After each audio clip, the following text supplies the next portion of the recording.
Thank you for joining us for our first official education night of the year. If you have a child who attends St. John, you're very familiar with this format by now, but if you're here by way of the parish, or if this is your first time attending as a faculty member, I mean, there's so few of us here, but at the same time, some of us are listed as like iPhone, and I just don't know, so I have to cover that, right? Uh, Regardless, we welcome you.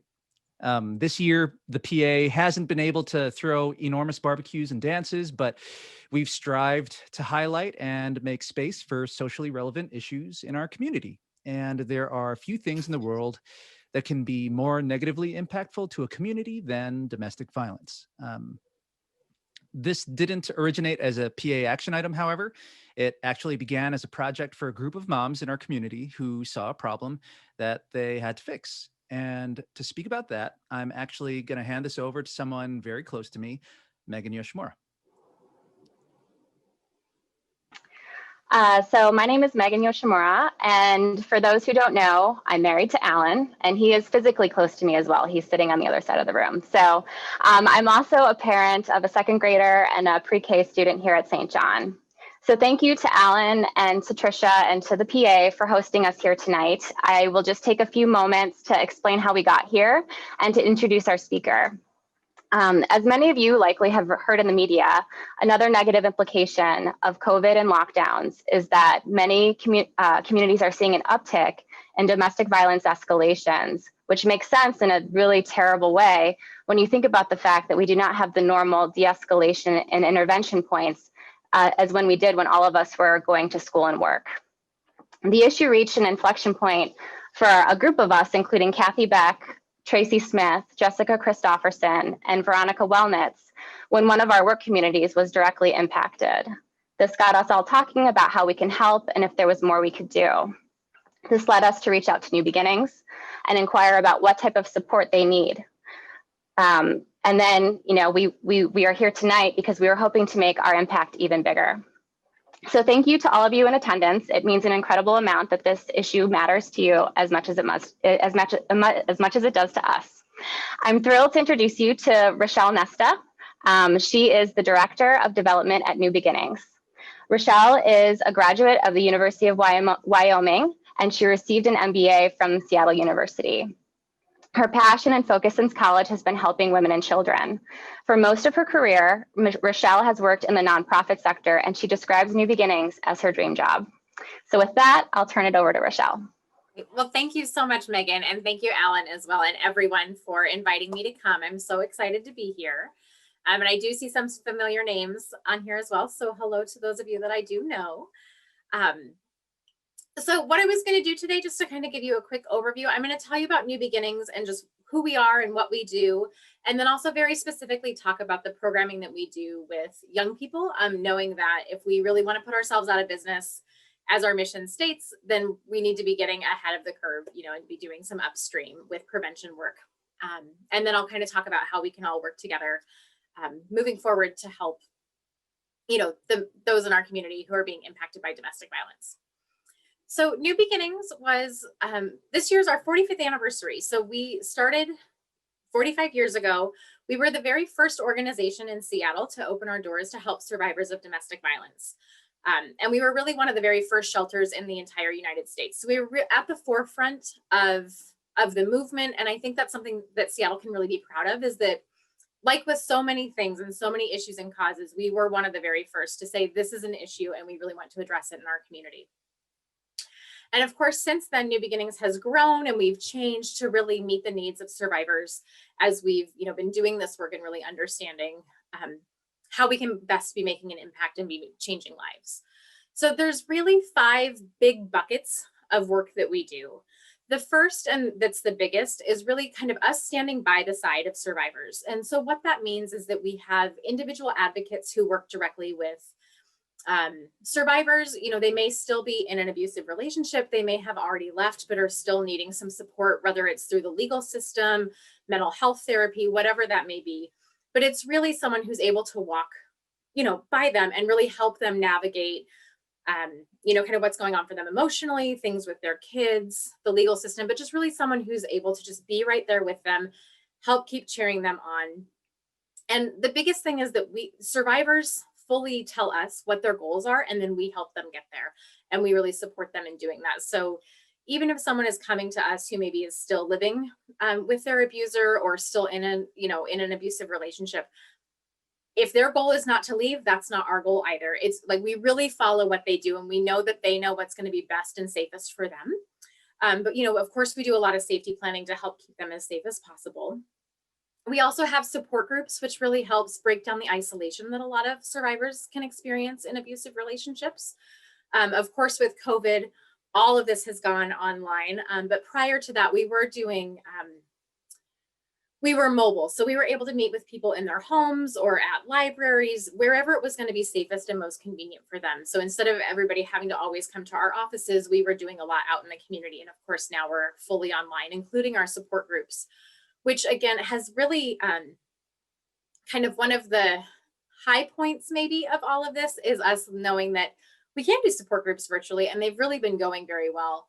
And people have appreciated it. So likely going forward, when we are able to get back to doing in-person support groups, we'll continue that, but we'll also likely have 1 or 2 online ones as well, just knowing that it really has reduced a lot of barriers for some folks who weren't able to get to us in person.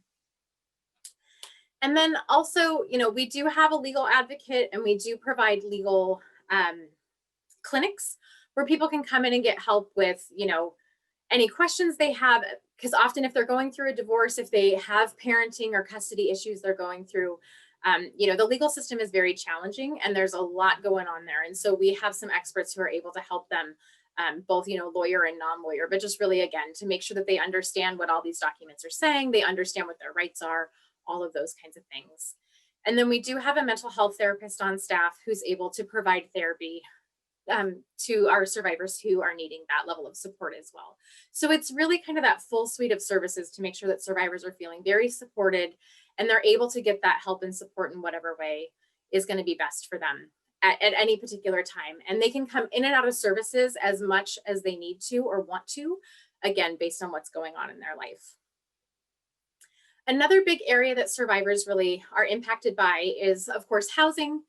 And so we really, we have a 17-unit apartment building where we can provide some short-term temporary housing for folks with the goal of ultimately finding them a permanent place afterwards. So unlike a shelter where there's a very firm timeline of usually about 30 days, we're able to extend that out and help them find a place. So we do have housing advocates on staff who are able to help them. We build relationships with landlords, and we can help them find their next permanent place, and then helping them get set up with, schools, jobs, all of that kind of stuff.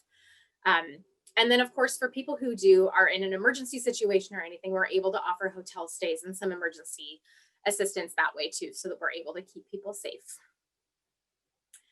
And then I would say we do have, knowing that community is really important, we do provide trainings and a lot of outreach to those in our community, do trainings in workplaces. So if any of you would ever be interested in that, please go ahead and get in touch with us. We'd be happy to come out and do that. And we do also have a 24-hour helpline.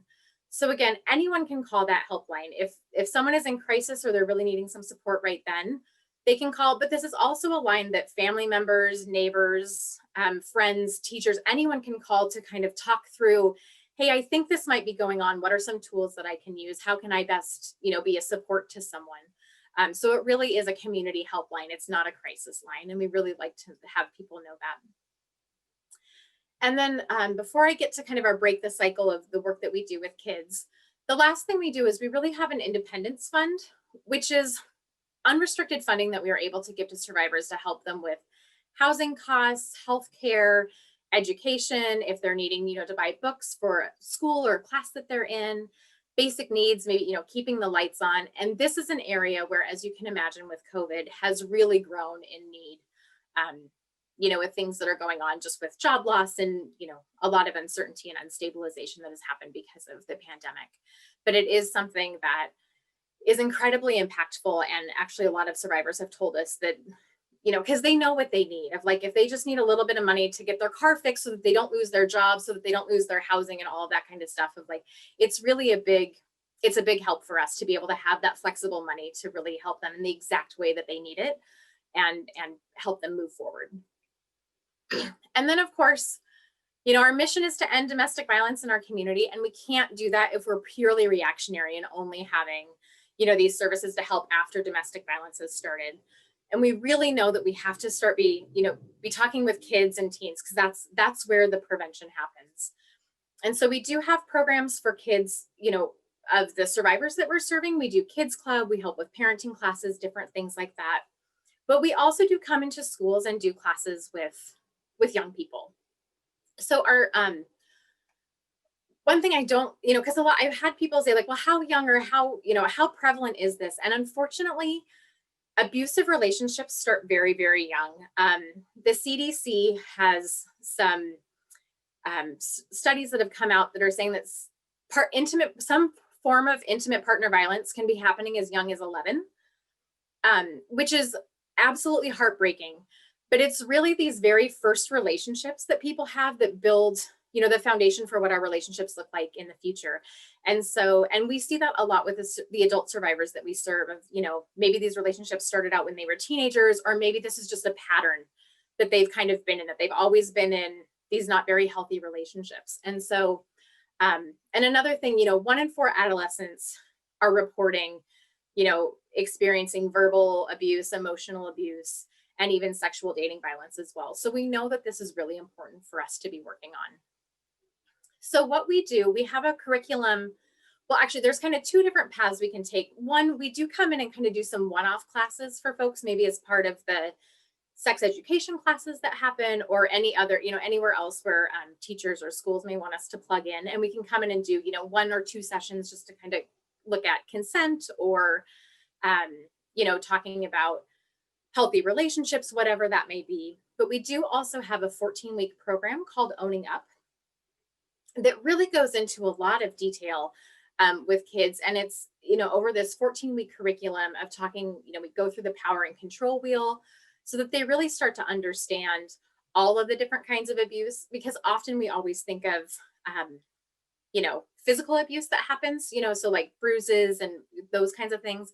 But there's so many more ways that abuse can show up. So for example, whether it's emotional,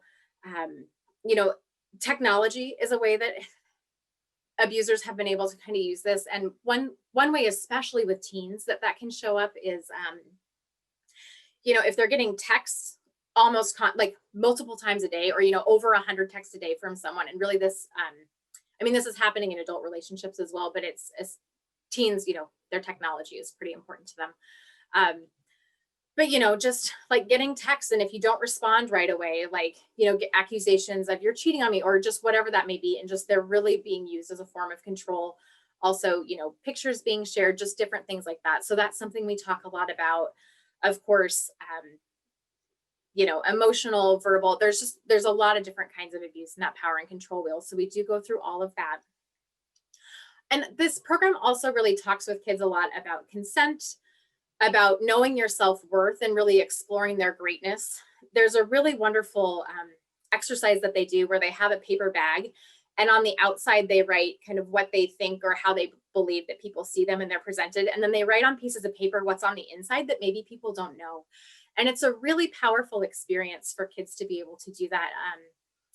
And again, as adults, we all can think about that because we have a fully developed brain, right? And we understand the complexities, but so often with kids, we assume they know that, but they really don't. And so these exercises are really helpful in helping them develop these skills and know these things about each other. Of course, consent is in there.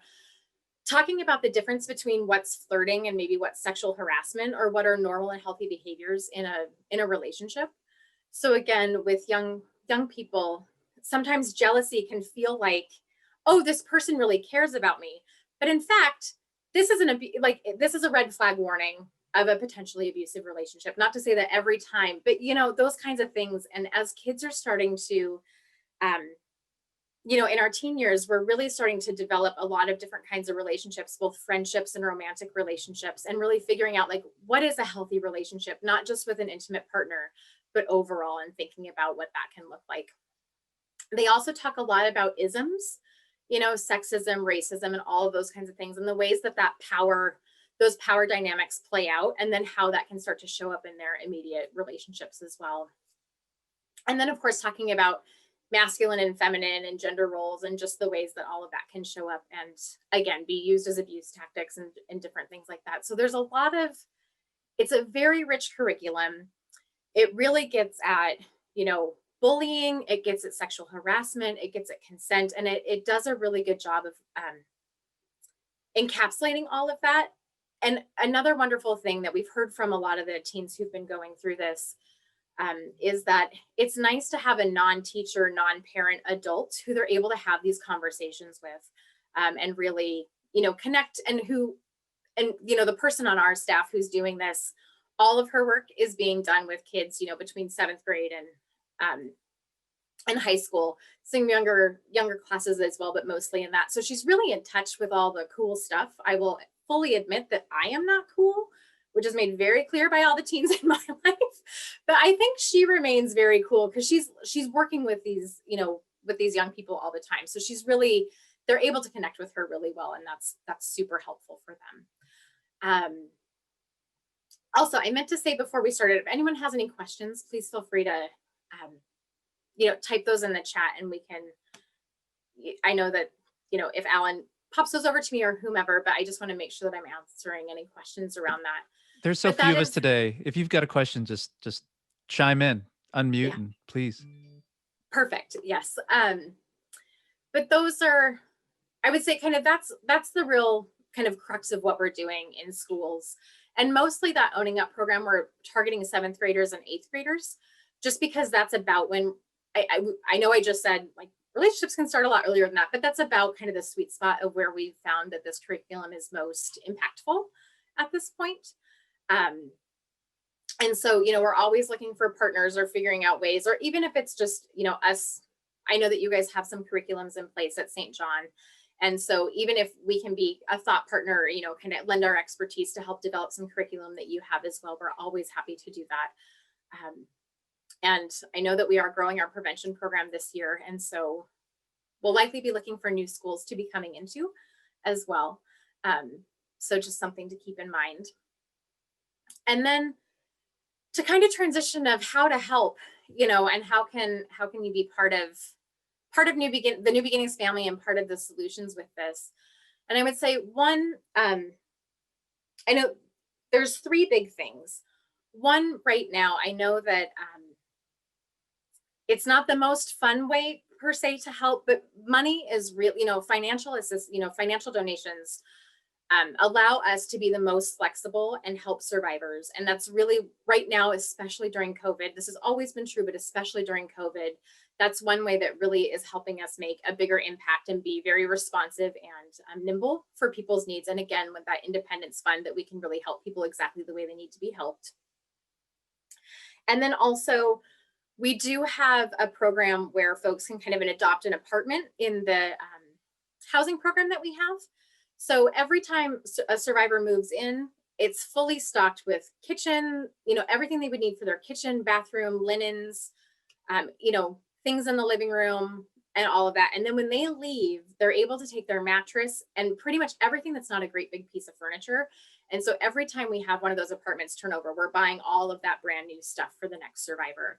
And so we do look to the community to help us get those apartments adopted so that we can, you know, continue to provide that. And then, of course, this education component is another piece. So, you know, definitely the piece of, you know, getting in front of young people in whatever way makes the most sense. But also, again, like I had said, if, you know, your workplace would be open to a DV 101 or kind of thinking through how to help, you know, your colleagues or those that you supervise with DV, we can absolutely come in and help with those kinds of things as well. Amazing. Rachelle, the other day, you talked about how, I think you said something about how research has shown that DV is some percentage more preventable just because a community is, it's something that a community kind of talks about. Is that, I guess, do you mind expanding on that just a little bit? Absolutely. Absolutely. So what we know about domestic violence is it thrives in silence, right? And we have a long history at least in our culture, that what goes on at home, right, that's no one else's business. And that we don't want to hurt any feelings maybe by asking someone something or kind of getting into people's personal lives, right? And that's how domestic violence really lives and thrives. And so we know that the more people are talking about this issue, the more that people know about it, and you can recognize warning signs and different things, the better off that we're all going to be, and that we're really bringing this out of the shadow. And we're seeing that with COVID, right? I think again, this is not a great thing that has come out of it, but it's also, I think, it's been incredibly necessary, because now that folks aren't able to leave their house and they're just with each other all the time, it has escalated the severity of a lot of problems. And it's also just highlighted that this is still going on in our community. It's always been going on. It was going on before, it's going on now, but it's really that thing. But I think it's because, now we're all on screens and you can see what's going on, in people's homes. And so it's just highlighting some of this, of the more that we can start to talk about it, the better off we're all going to be. And the more that it reduces the stigma, it reduces the isolation. And again, the more that everybody can learn about domestic violence and understanding the dynamics and different things, the better we're all going to be able to support our friends and neighbors as well. Rachelle, I also have a question. Do you have any information about just kind of trends that you're seeing either just in Seattle or as a result of COVID, just to kind of flesh it out for us? That is a really good question. We know that there's been a trend in the number of calls that that are coming into 911 around domestic violence. But one thing I will say that we've noticed, while the needs of the survivors that we're helping are growing, it's not necessarily we also didn't see a huge spike in numbers and those we're directly serving. Part of that's just our own capacity, right? It's not like we got 10 more staff this year. We could certainly have 10 more staff and therefore serve a lot more people. But part of it too is that, again, what we've seen is the severity of what's going on has increased, but it's not to say that per se there's more happening. I think it's just we're all seeing it more. Does that make sense? So again, our helpline calls, certainly we've seen more of those. But in terms of just kind of what it's feeling like for us, this feels the same as any other year. It's just the needs are very, very different and heightened in what people need and how much assistance they're needing, maybe especially with financial stuff. But domestic violence is really prevalent. 1 in 3 women and 1 in 7 men experience domestic violence in their lifetime. That number has been true the whole time I've worked at New Beginnings, and it's still true today. So it's one of those of we're all thinking about it a lot more, which I think is really great, because this has been a hidden epidemic that we as a community have been dealing with for decades.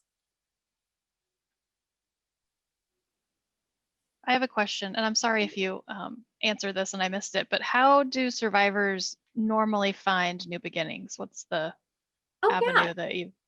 Good question. There's lots of ways. So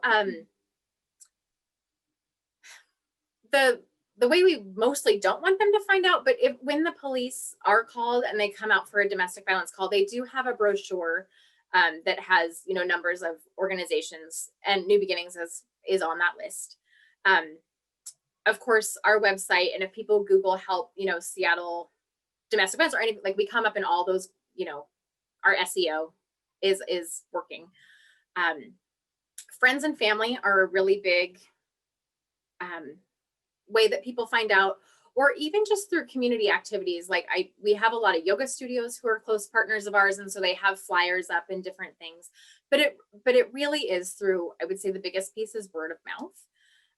And one important thing to note is that survivors, when they first disclose that something is going on at home, just about 100% of the time, it's to a friend or family member that they tell that to. So we're not their first call. The police are often not the first call, but it's really, those who are closest to them know. And so again, it's one of those, the more people who know about services like New Beginnings, even if the survivor isn't ready to call, it is something that, like I had said, if you call our helpline, you can best, figure out what's the best way for you to help them. Or sometimes even making the call with that person, with the survivor, can be really helpful, because it can feel really shameful. It can, again, just the isolation and all those things that can come up. So but yeah, those are the main ways. And then I'm sure that there's other ways that we're not privy to and we don't know, but those are the main ways that we hear from folks.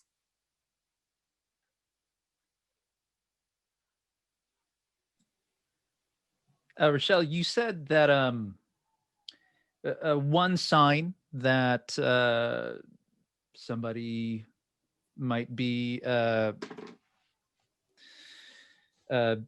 in a poor relationship is the hundreds of texts that, like a teenager receiving hundreds of texts on a given day.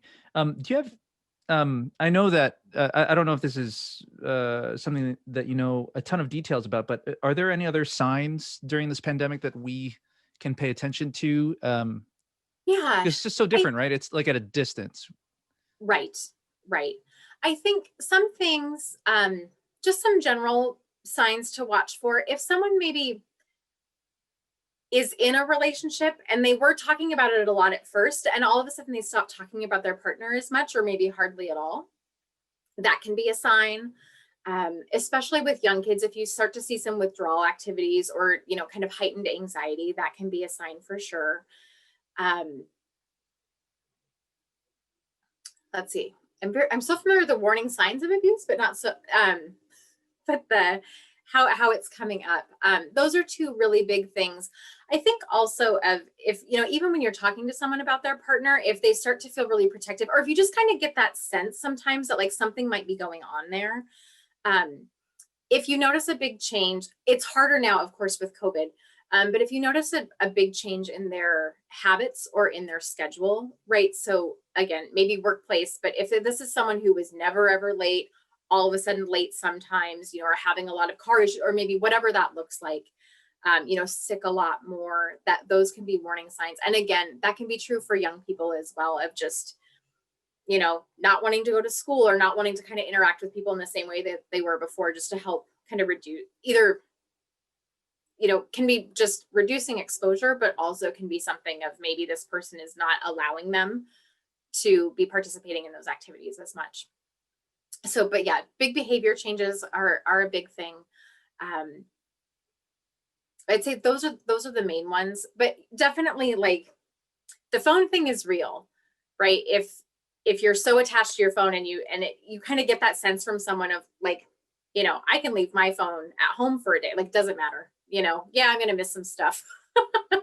But it's not, you know, but like no one's yelling at me on the other end. But if people are really kind of having that nervous reaction or no, I can't do that, and are just kind of searching maybe for excuses around that, those can be warning signs for sure.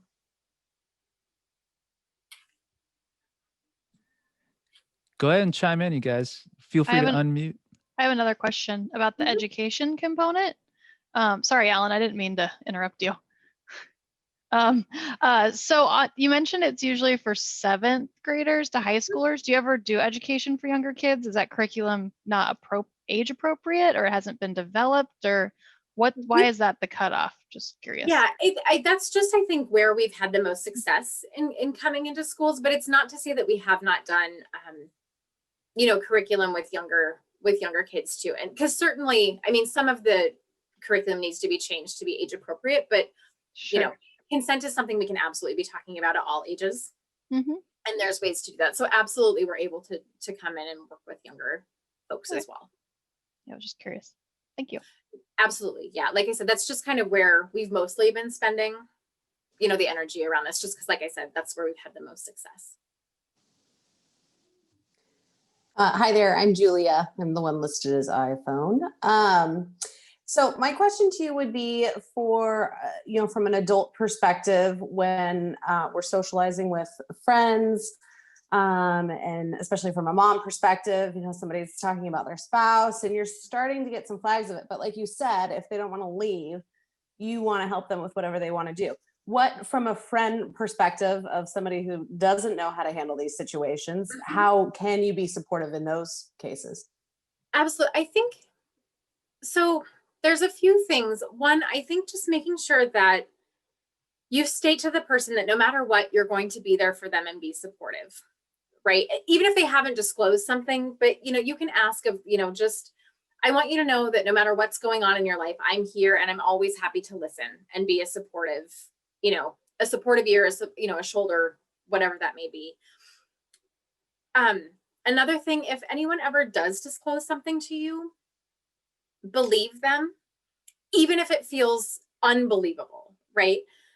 So often we hear from survivors and, that they're, they're in this relationship and they're, the abusive partner was loved by everyone and so charismatic and just so amazing. And so a lot of times what they get when they share this with someone is like, I can't believe that that's happening.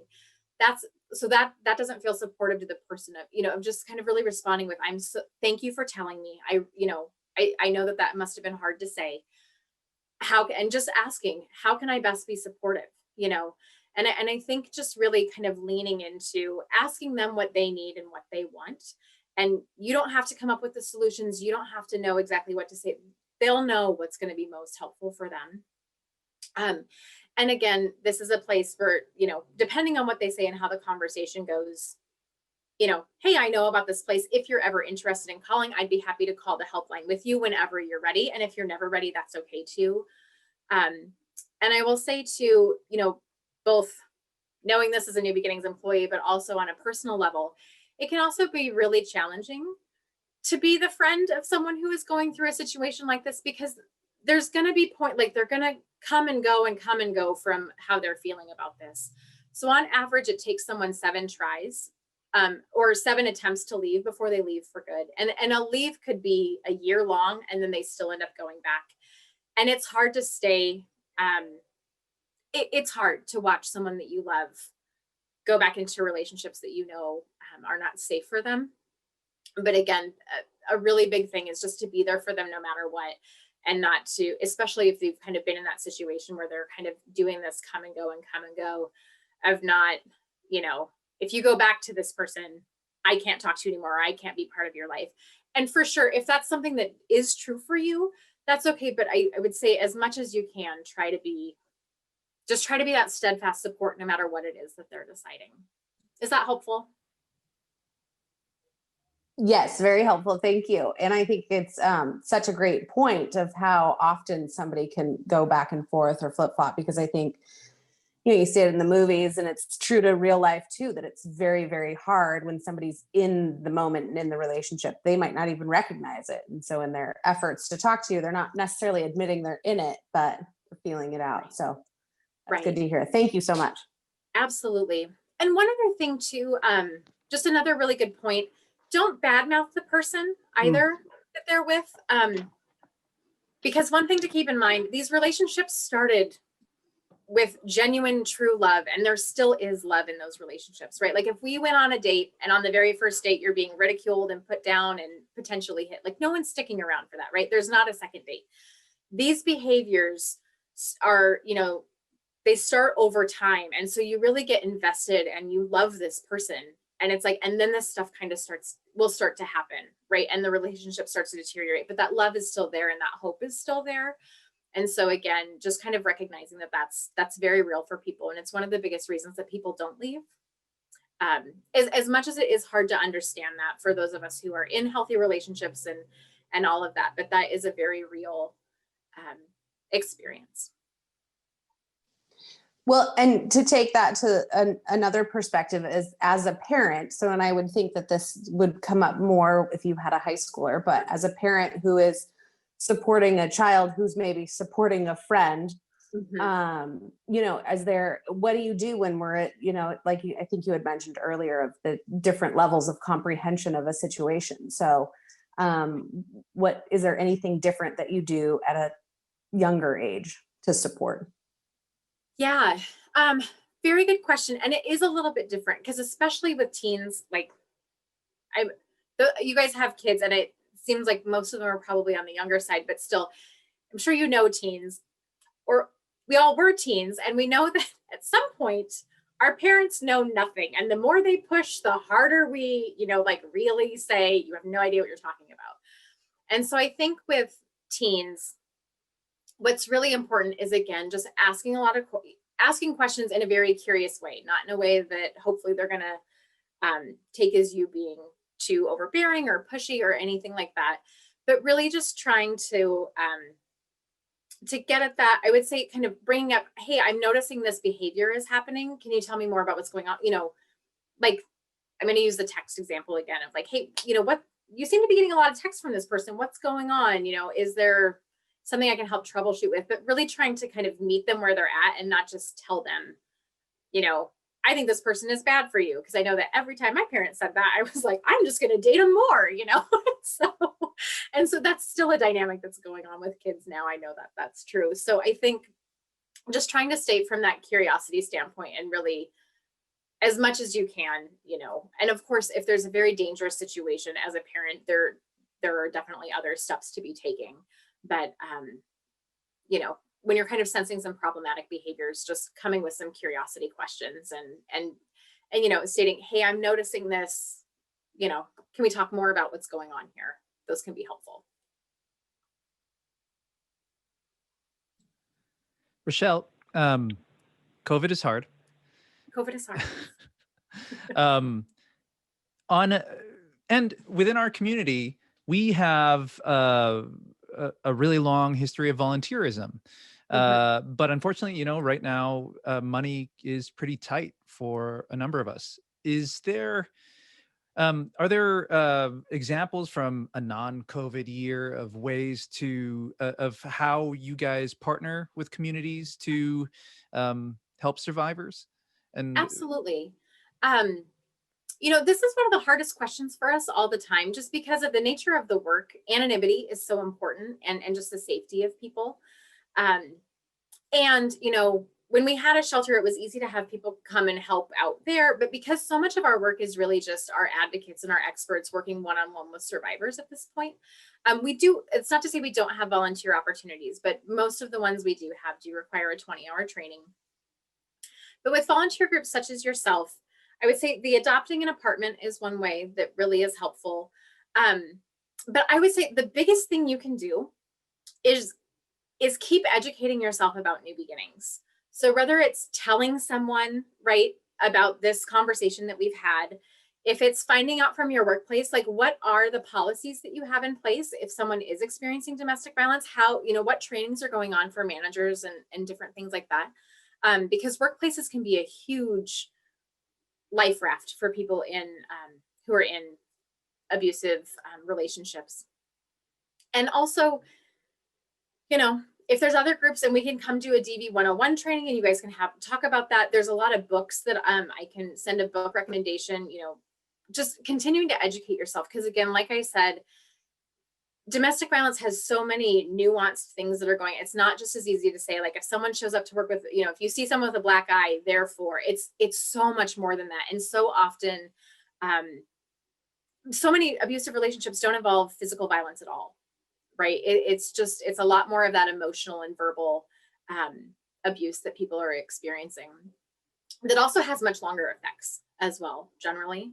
And so I think just continuing to educate yourself and know more about how, you know, what to look for, what the signs are, and just also the dynamics of it can be really helpful, which I know is not, because it's not on an individual level, it doesn't feel as much like, oh, I'm making this huge impact, but this is really the best way that we're all going to be able to address this issue. So again, I'm happy to provide some reading lists if you guys want to do a book club or anything like that. And myself or a member of my team are also happy to come and kind of talk through some stuff with folks as well. We're kind of putting together some of these. And I know that another way that our volunteer coordinator she's working on a program right now too, of thinking about, again, COVID makes it harder and it's a little bit different because not all of us are leaving our houses as much, but even just making sure that like New Beginnings flyers are on the, you know, the community bulletin boards at coffee shops and different places where those are, so that just our information is also getting out, and just having people who are willing to kind of be on the ground, putting those up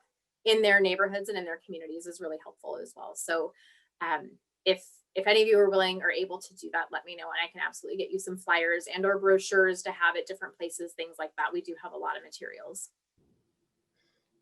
I'll take some for, this is Bernadette at school. I'll take some, put them in our parish building and also in the St. Vincent de Paul pantry, because Great.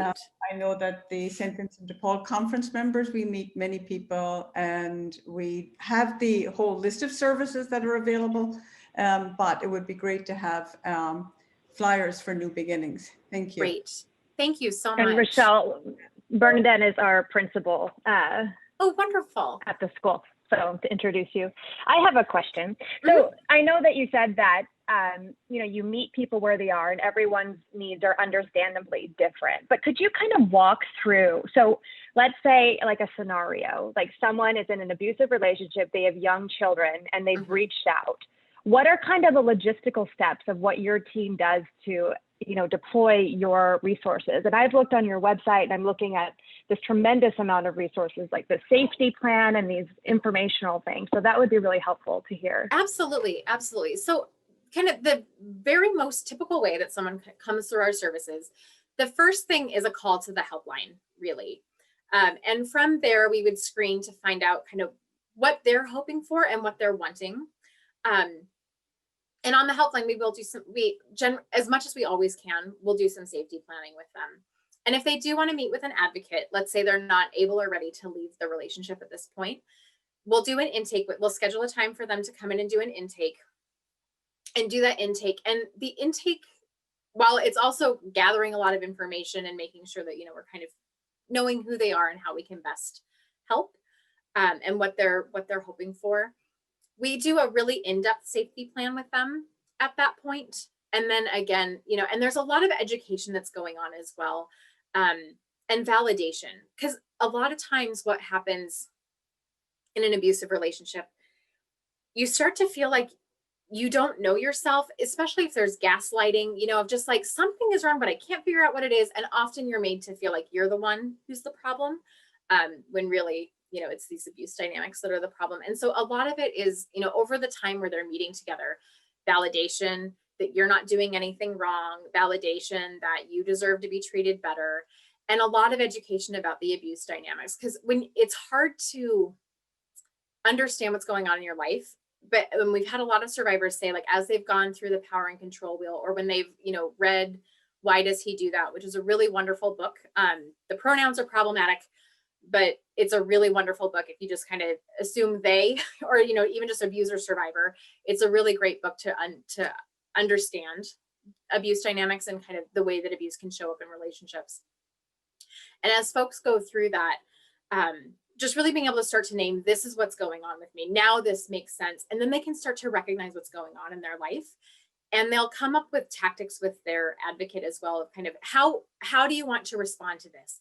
And that may or may not work out, right? But it's starting to build back up their self-esteem and give them tools to be able to start to break these cycles, right? And through that, the survivor may set up different goals. Maybe, you know, after, I mean, we've had survivors who've been working with advocates for years and finally kind of have the thing of like, I'm ready to leave. And then they make the safety plan of how to leave. Because leaving is the most dangerous point in the relationship. That's when you see most, you know, like homicides and deaths happen. Unfortunately, because the abuser recognizes that they're losing control. And so again, as we're doing these things with them, we're continually safety planning around what's going on. Also, you know, we work with survivors to think about like, who is their community of support? How else can they involve other people in their lives to build a support network? And of course, if they need housing, that's something that there's a separate intake process for that, but we would be connecting them with those things as well. Again, you know, if they need to be going, I don't think I mentioned this, we have a tech clinic, we have tech experts who can come in, you know, if someone feels like maybe there was a spy app put on their phone or on their computer or something, we can go through and help them decipher if that's true and get that off of there. And again, do safety planning with them around that, you know, get them into housing programs if that's helpful, make referrals to other community agencies. But that's usually what it looks like. But like, it's really kind of I'd say the biggest thing that we're doing with folks is safety planning and education, which again, what we're seeing and what we've seen over, you know, all the years that we've been doing this, it really helps kind of build up that self-esteem and help survivors really figure out what is it, like, what are their goals? What do they want? And as they kind of grow through that, you know, those goals and plans change over time. Does that help? It does. And, I have a follow-up question. So I know you mentioned that, one of the ways that survivors connect with you is through the pamphlets and things that maybe first responders are giving to people at the point where they're visiting them in a domestic situation.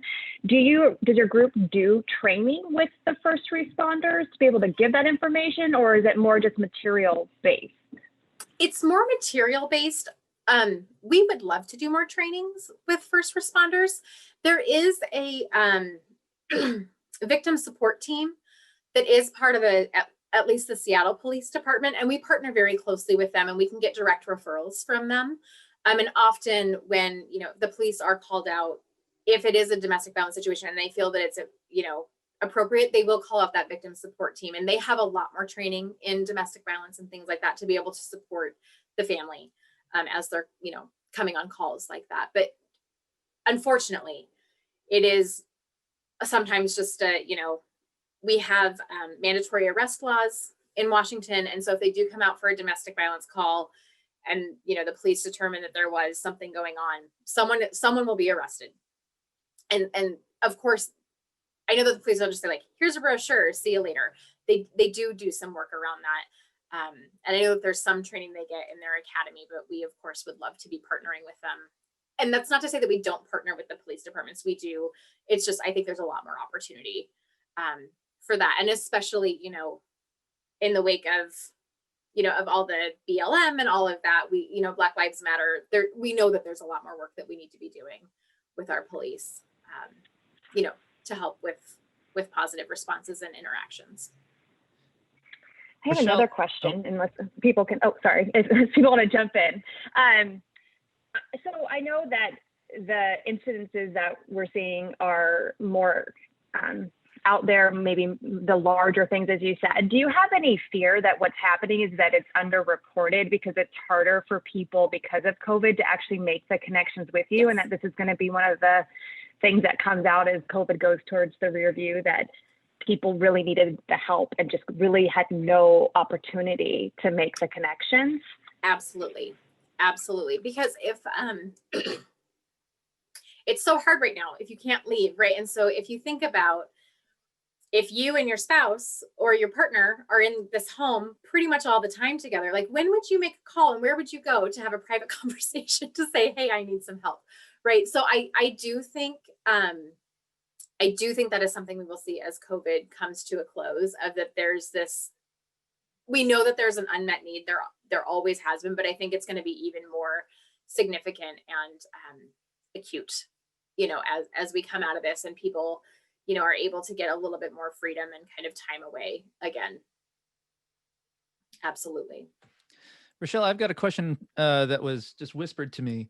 For being a private Catholic school on the north side of Seattle, we actually have a pretty diverse community. And we were wondering if there are any minority communities that are being more affected by domestic violence right now, if those numbers are shifting, or if there's what that spread looks like, if there's a community that we should be paying a little bit more attention to that might need a little bit more help. Yeah, absolutely. Well, I will admit I'm not as well versed in this as I would like to be, but we know that domestic violence impacts communities of color more, and we know that it impacts them more, and the barriers for them to receive services are more pronounced, right? So there are many survivors that we work with who are immigrants, and so maybe they moved up here with their, they met someone, they moved up, and then this person never lets them get a green card.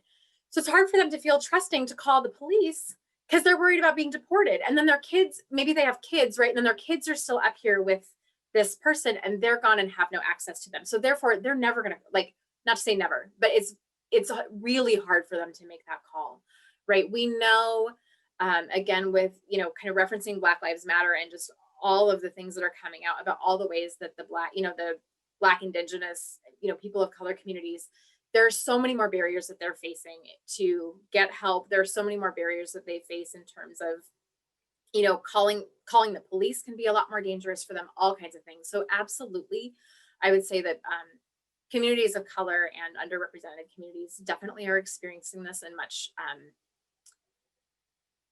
you know, in more ways than those, you know, than white survivors.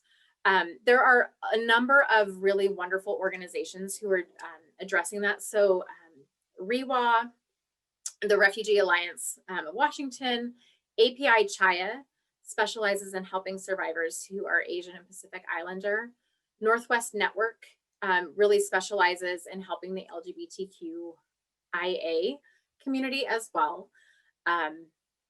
You know, the YWCA does a wonderful job. There's a lot of organizations who are doing really wonderful work, but those are two that come to mind who are really focused kind of on one particular, you know, group, which is, again, not to say that we do not help any of, you know, we help all survivors, but sometimes there are some cultural things or different things that are going on that they can help more specifically with. Thank you. Absolutely. Very good question. Thank you. I have another question. Mm-hmm. So just because, you know, when we started out this conversation, you had mentioned, you know, that in our society, the kind of stigma about domestic violence was stays at home. Mm-hmm. Maybe it was mostly a male perpetrator, female victim. Because you have so much experience with this, have you seen that really evolve with the time that you've been with the program, and in the sense that it's becoming more acceptable for people to talk about this, that the dynamic is changing of who's reporting, like those kinds of things? Can you speak a little bit about that? I think, yeah, absolutely. I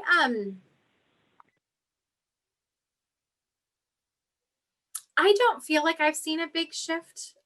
And I also want to recognize it could just be because I'm working in a place where the need remains constant, right? And the stories and the things that survivors are feeling, experiencing, all of that remain pretty constant. The only thing that's being added is that, like, with the internet and with technology, there's a lot more ways that abusers are able now to kind of inflict harm on you know, the survivors.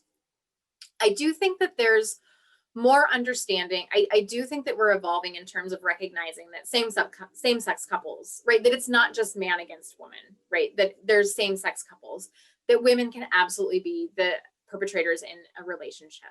I think that that's all evolving, but, you know, but I know that we don't get a lot of calls from men, but I know that men are experiencing domestic violence. And I think there's still, like, there's a stigma around domestic violence, and then there's an extra stigma if you're a male experiencing it from, you know, if you're in a heterosexual relationship and, you know, you're having, you know, your female partner is abusive towards you. Of, like, there's still a lot of that kind of, you know, why are you letting her do that? And, you know, just be a man, some of those kinds of things. So yeah, I unfortunately I don't feel like I have a very positive answer, because I haven't seen a lot of involvement. Like, there's some for sure, the way that, you know, in the ways that we're understanding more around gender and all of those kinds of things, but I don't think it's moving as quickly as we would like. I don't think that's an unsurprising answer. That's why I kind of asked it, just because, you know, I've read probably 2 articles in major newspapers during all of this COVID about domestic violence. And I remember thinking to myself, I don't know if I've ever read an article about domestic violence this prominently. So it stood out, which is a good thing that it was covered, but it was also kind of telling to the fact that it just really isn't getting the kind of attention that it needs to have. Well, and one thing too, you know, there's actually an article that was written a few years ago that looked at across the media, and especially in newspapers, how domestic violence, like, because domestic violence shows up in our news a lot. They just don't call it domestic violence. So it could be something of, you know, it's like these murder homicides that we see. A lot of times you can probably make the assumption that domestic violence is a part of that. But they don't say that, you know, or you know, murder suicides. It's like, but they don't talk about that. They just say, like, you know, isolated incident, this terrible thing happened. Unlikely that that was isolated, right? And as someone who works at New Beginnings and can kind of read through, when you kind of see of, like, oh yeah, the police had been out at their house a number of times before this, right? Probably domestic violence calls. There are other things. I know there was a story I just want to give her a trigger warning, but there was a story about, a house that was set on fire and, people were trapped inside. And again, it was one of those, like, I read that and I knew that that was a domestic violence relation, that was an abusive relationship going on there. But the news just doesn't really give us those full pictures. And on the one hand, I know why they don't, because they don't want to be speculating and they don't have this whole story. And it's not like they're interviewing the folks on this. But at the same time, we're doing such a disservice to ourselves to just be like, oh my gosh, what a terrible thing. I wonder what happened there. So often what happened there is domestic violence. And it's the same with, with these mass shootings that we've experienced. A lot of times people who are doing those mass shootings also have a history of domestic violence. So domestic violence does show up all the time. It's just not called out and highlighted in a way that makes you be able to start to connect the dots of like domestic violence really is, I think, a core basic issue that we need to address in our society in order to take care of a lot of other things that are going on that are really terrible and horrible. But domestic violence is really one of these like foundational issues that we have got to get a handle on before we're really going to start to make some difference in these other key areas. Rachelle, we've got one final question here, and it's Okay. coming from one of our middle school teachers, if you don't mind. Not at all. Abby? Yeah, so thank you, first of all, for doing this. Appreciate it personally on a number of levels. But I had a specific question as I think about our middle school students, because I know of students who have already found themselves in relationships that have been toxic and or borderline abusive or probably abusive. And so as we address these kinds of issues, I'm wondering if there's language that I might better be utilizing, or we as teachers in middle school might better be utilizing to help take away the stigma surrounding these kind of relationships. Because especially for our young people, as they're just beginning to enter into these interpersonal relationships, they're going to make mistakes, right? They're going to have boundary issues, but helping them be willing to talk about that early, so that they start to understand why this relationship doesn't feel good, whereas that one does. So just language that we might be utilizing to help take away the stigma.